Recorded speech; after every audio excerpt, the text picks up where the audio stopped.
COVID-19 ini menyebabkan dampak negatif terhadap perekonomian global, juga ketidakpastian yang sangat tinggi.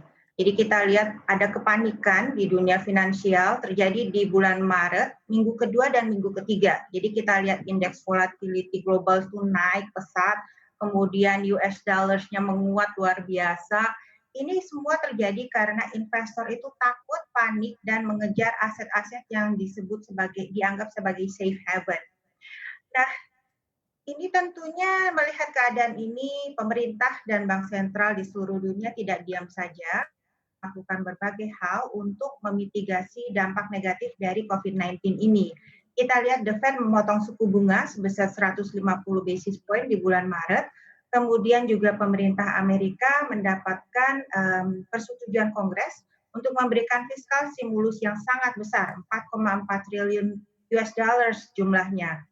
Dan sejak saat itu kepanikan berangsur mereda. Di Indonesia sendiri kita lihat tidak terluput dari dampak dari pandemi COVID-19 ini. Year to date dari awal tahun sampai sekarang itu indeks harga saham gabungan terkoreksi sampai tadi pagi ya 27%, kemudian pasar obligasinya turun 1%, rupiah juga melemah sekitar 11%. Tapi sama dengan The Fed, BI melakukan serangkaian kebijakan yang untuk menenangkan pasar. Misalnya melakukan intervensi 3 lapis di pasar spot, di pasar domestic non-deliverable forward, dan juga membeli obligasi. Sedangkan pemerintah melakukan juga fiskal stimulus yang sangat besar. Sehingga kita melihat bahwa setelah kepanikan di bulan Maret, terutama di bulan Maret minggu kedua dan minggu ketiga, maka terjadi perbaikan sudah. Dari awal April sampai sekarang, jadi 24 hari ya, indeks harga saham gabungan total sudah naik sekitar 15%, pasar obligasi juga naik hampir 3%, dan rupiah membaik sekitar 7%. Jadi itu rekap apa yang terjadi di pasar finansial baik global maupun dalam negeri dari awal tahun sampai sekarang, Mas Gibran. Jadi Bu Katarina, kalau Anda melihat bagaimana sebenarnya kalau kita bandingkan antara kondisi pasar modal di tahun ini, di tahun 2020 di tengah pandemi COVID-19 dengan di tahun 2008 lalu ketika krisis finansial global melanda?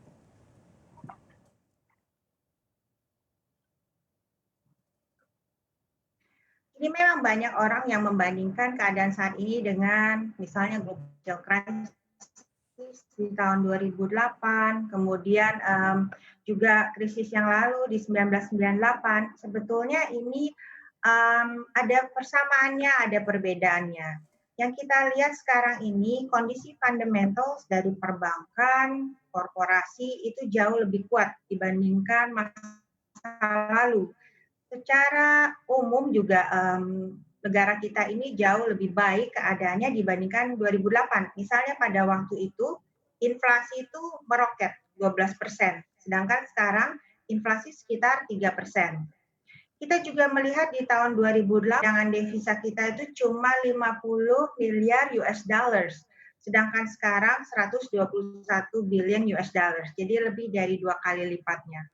Juga pada waktu 2008 pelemahan rupiah itu terjadi sekitar 35%, sementara sekarang rupiah melemahnya sekitar 11%.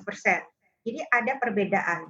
Sementara tingkat modal perbankan tahun ini juga lebih tinggi dibandingkan pada waktu itu. Sekarang KAR-nya perbankan Indonesia itu 23%, jauh lebih tinggi dibandingkan pada waktu krisis, dan juga merupakan salah satu dunia perbankan dengan tingkat permodalan yang paling kuat di Asia maupun di dunia.